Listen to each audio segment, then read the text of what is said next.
Today I want to react to one of Yasir Qadhi's most interesting lectures. Quote, "Why are Muslims leaving Islam?" Delivered on August 29, 2014.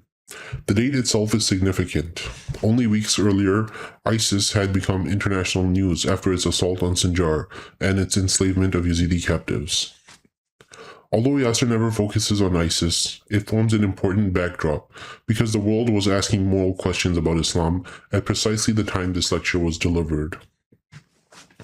To fairly summarize his talk, Yasir argues that many Muslims leave Islam because they began judging revelation through modern moral assumptions.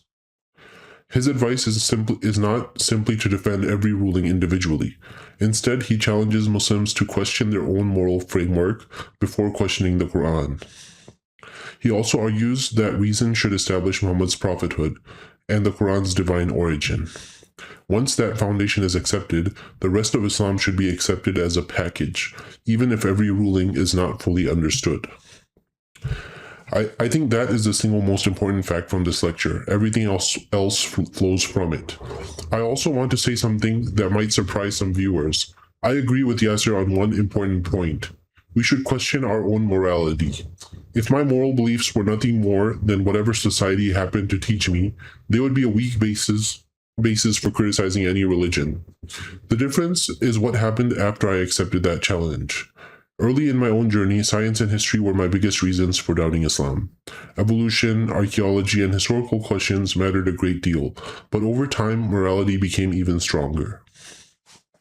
One issue especially changed my thinking: concubinage. I wasn't taught about it growing up in plain language. I heard Arabic terms like, quote, milk al-yamin, but nobody clearly explained what the institution involved. I discovered it while reading the Quran with translation and studying the topic for myself. My immediate reaction wasn't confusion, it was moral discomfort. Someone might respond exactly as Yasir does. You're judging the 7th century by 21st century standards.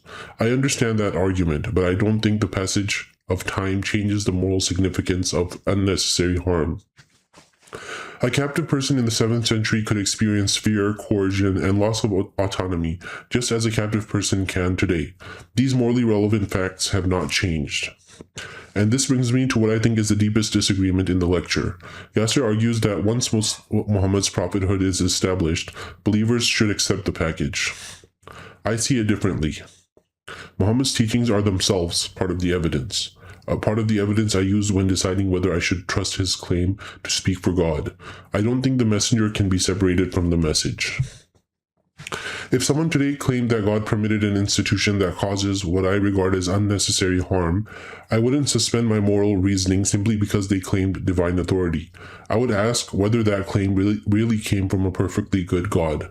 I apply the same standard when evaluating historical religious claims. This is why, for me, morality did not replace science or history, it joined them. My conclusion wasn't built on one verse or one hadith. It came from multiple lines of evidence, gradually reducing my confidence. But morality eventually became the strongest because it asked a deeper question.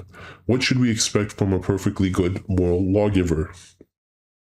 So my biggest takeaway from Yasir Qadhi's lecture is not that atheism causes depression or that modern culture explains every doubt.